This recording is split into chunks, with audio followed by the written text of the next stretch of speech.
Welcome to the Series Sweep podcast, where we are breaking down each and every single series for the 2020 MLB season for the Los Angeles Dodgers. You can find us on Twitter at the Series Sweep.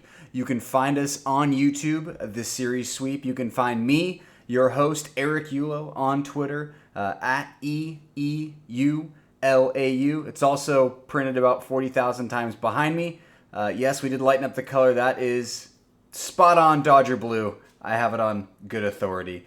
Drop it into the Twitter comments. Let us know where you're watching from. Let us know what you thought of the Dodgers-Padres series that just wrapped up. The Dodgers finished their road trip. They go 7-2 on the way back home to face the San Francisco Giants. But the Dodgers take 2 out of 3 against the San Diego Padres. Come into town. You had Walker Buehler teeing off in Game 1. But before we get to anything, I need to own something. I heavily discounted this Padres team before the series started. I said they didn't have enough starting pitching, which clearly wasn't true. The starting pitching on the whole for the Padres, at least for 2 games with Chris Paddack and Denison LeMay, looked really, really good. This team is off the charts athletic. I noticed the speed, and shame on me, I didn't know that they led the league in stolen bases by a wide margin. I think the Mariners were second. The Padres, I believe, were 18 as of last night. They are so fast, which helps you ranging in the outfield, helps your infield, helps you turn double plays, eliminates some other mistakes, does create opportunities for more mistakes. But the biggest thing that I noticed 6 or 7 times this series, and 4 of these times were Fernando Tatis, who is just an absolute monster. This is the most I've ever got to see of him. Saw him in person last year. It was just one game. It wasn't the full gamut. That kid's a monster, but most importantly, he went first to third at least 3 times, maybe even 4. I know for a fact it was 3 on singles. That is so dangerous to get a runner on third that quick, and a guy that can move like that, a guy that is double play proof. You see it a little bit with Cody Bellinger. I think Tatis is even faster than him. We'll get to the Dodgers. This is a Dodgers podcast. This is not a podcast for the Friar Faithful, all 10 of them. That team could end up being the team that challenges the Dodgers and maybe even wins the first NL West title. That's not won by the Dodgers. They look good. It's a small sample size. I'm just blown away by the athleticism up and down the lineup, how fast they were, their ability to capitalize on a few mistakes from the Dodgers. They're still a young team, and you saw that on a lot of the miscues by them. Obviously, we'll get to that in the series review, but tip of the hat, as they say, to the San Diego Padres. Outplayed my expectations. They look like they could have something there.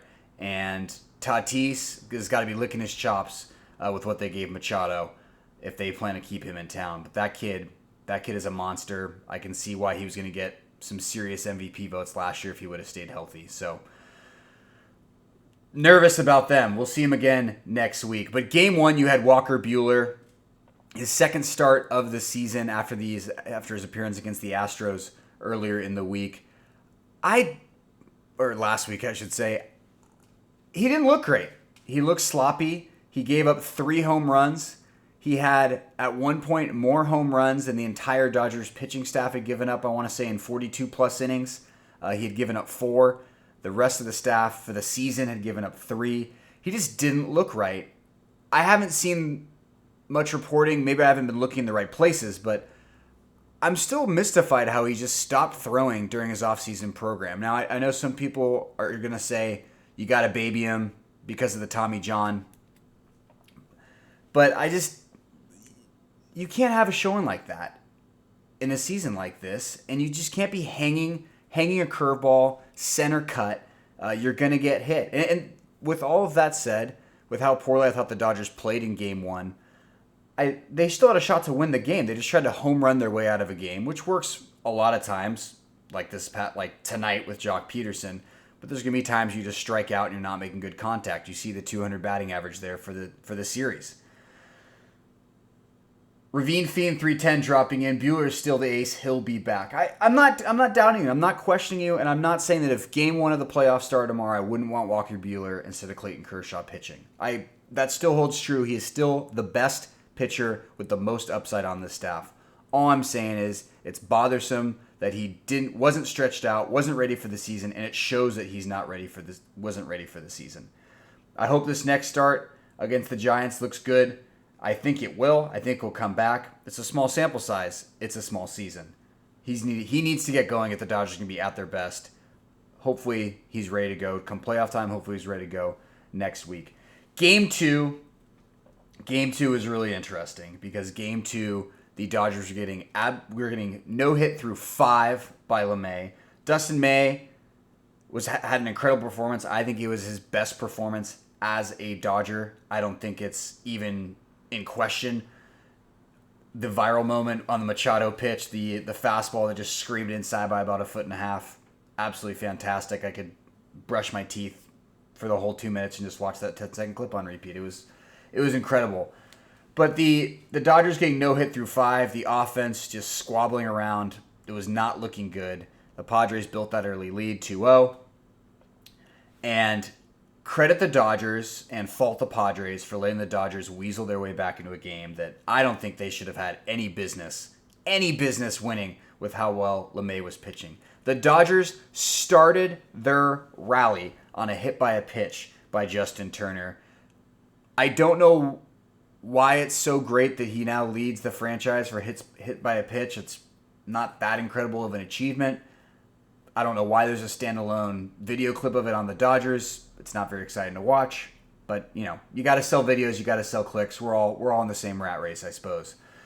The best part of the game, the best part of Game 2, I think, was Dave Roberts pinch hitting and putting AJ Pollock in against the lefty, and Pollock coming up with a huge hit to get the Dodgers to get the Dodgers the lead and get them right where they needed to be. If you're a person that wants to fault Dave Roberts for a lot in that Giant series for not pinch hitting, I think it's understandable. You got to give him credit for being smart enough to counter with Pollock when they put a lefty in there, and it was a great decision. Hindsight's 2020, but with Pollock, how hot he's been, I thought it was a no-brainer. I thought it was a great strategic move by Dave Roberts, and I thought it was a big reason why they won that game. I think it's a big reason why they won that series, because even after getting no hit through 5, the Dodgers climb back into this game that they shouldn't have won. They shouldn't have won Game 2. I'm sorry, they shouldn't have won. But the Padres just screwed up. There was too many hits by a pit, too many hit batsmen, too many walks. The Padres just doing some strange stuff, and we'll get to it here. But your chemistry changing moment was in that game too. I'll just do it right now. Let's drop the curtain. That was Grisham's error on a Seager single that should have just been 1 RBI. It should have just been Turner coming to the plate. Instead, Bellinger got to the plate, and even though the relay throw was good, the catcher, I believe it was Francisco Mejia, drops the ball when he's trying to tag Bellinger, and all of a sudden, it's a tie game in the top of the 6th that the Dodgers shouldn't have been in, shouldn't even be in position to get some runs across with how well LeMay had been pitching up to that point. Unbelievable, and I think that was a big swinging moment. I think because if you're the Padres, you thought you had this Dodgers team cooked. You won last night. You throttled them. You hit 3 bombs off their ace. Everything's going great. You're at home. It is your time. You are the young team. You're attacking the Dodgers, and everything's looking good for you. And then the wheels come off in the top of the 6th, and then you have Pollock come in the top of the 7th, and the Dodgers just, before you know it, it's 5-2, and you lost the game when you no-hit him for more than half the game. So that is our chemistry-changing moment of this series. The Dodgers, as you can see, did not hit well. They only hit 200, but the runners in scoring position, which is our stat of the series, they hit 400. You love to see it. Timely hitting, not something the Dodgers did a great job of in the last 2 games of the Giants series. Something they did an okay job against the Astros, but pretty impressive to see that disparity between your batting average for the series and your hitting and runners in scoring position. Game 3 tonight, Ross Stripling on the mound, looked really good through 5. I thought Doc got a little bit greedy. I think you probably should have punched a reliever in there. You got the day off tomorrow.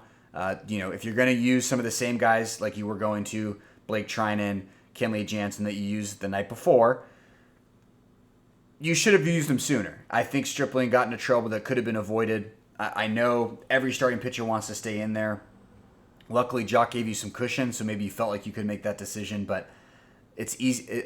I think it was easy to see the signs that it was time to pull Stripling, get the bullpen going, which the bullpen had another solid series. They weren't lights out like they were against the Astros and part of that Diamondback series. I still thought they pitched really, really well. Really, because Kenley Jansen, very much touch and go. Should have lost this game tonight as well. Got lucky again with the Padres.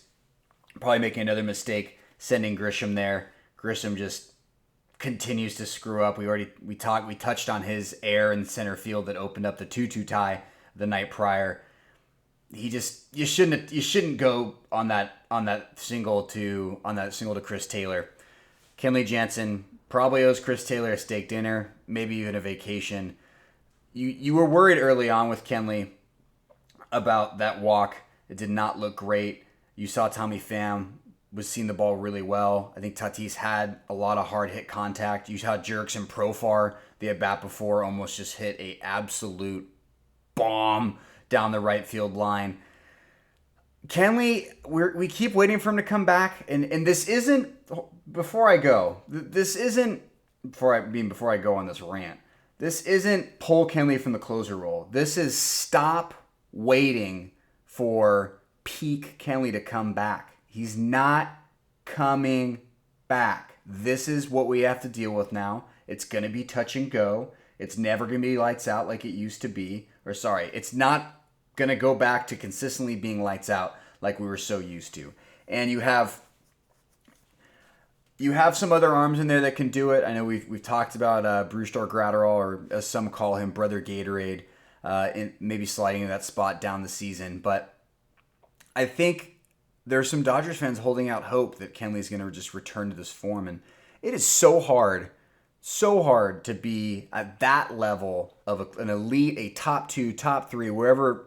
I know that word gets thrown a lot in sports. Wherever that top tier closer is, it is difficult to stay in there year after year after year. There's a reason the two guys that did it the best in the last 20, 25 years, one of them being a Padre, Trevor Hoffman, the other one being Mariano Rivera, are in the Hall of Fame. There's a reason for that, because it's so damn difficult. It's similar to cornerbacks in the NFL.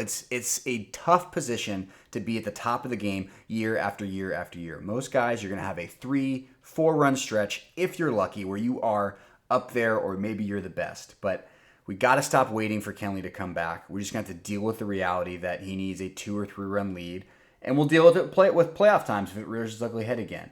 That's my spiel on Kenley. I'll go on it again. To wrap up our series awards, which we do after each and every series here on the Series Sweep, we have our Steve Pearce Award. This one goes out to Austin Hedges, the catcher for the Padres, who I was barely hitting over 100 points, coming up with the 5th RBI of the game to pad up the lead for the Padres. 2-5 in that game. They won 5-4. Guy couldn't hit anything. As Tommy Lasorda would say, he couldn't hit water if he fell out of a boat. Steve Pearce Award comes out of nowhere, puts the dagger in the Dodgers' heart in the only game they lost in this series. Now, we got to get to the offensive struggles, because I think there's an elephant in the room. I think we are not, as a fan base, we are not holding the Dodgers offense accountable to when they struggle. We love to blame 2 different departments on the Dodgers when they lose a game. And they are intertwined deeply, unfortunately at times. That is the bullpen, and that is Dave Roberts. When a game goes bad, it's either Dave Roberts or the bullpen's fault. But if you look to these stats, the offense, the vaunted offense, the lineup, which I think is good this year, should be great, was touted as great, has not performed in some games and a lot of the losses.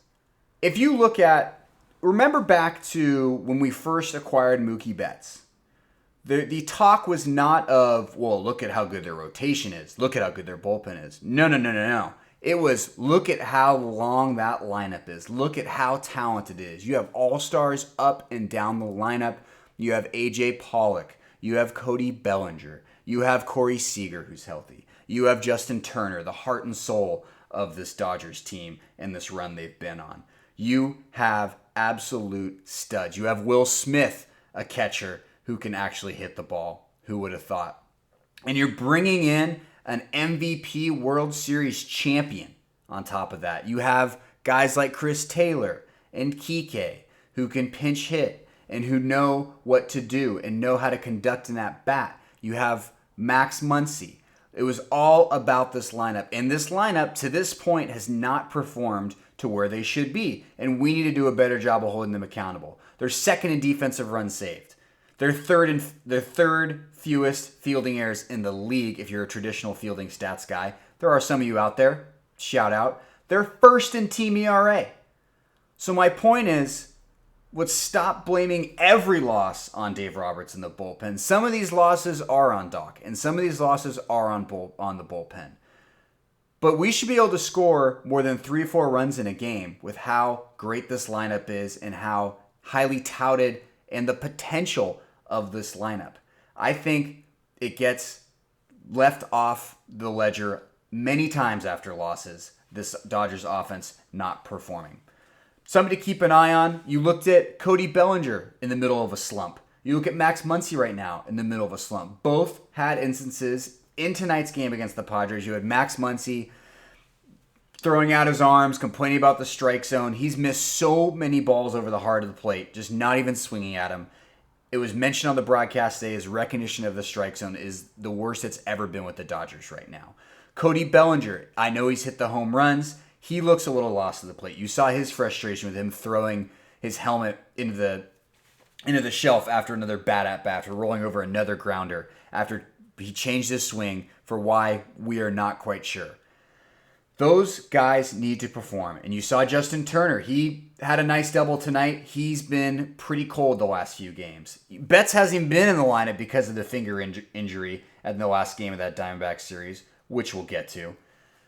They need to perform. We need to hold them accountable. It can't always be on the bullpen and Dave Roberts.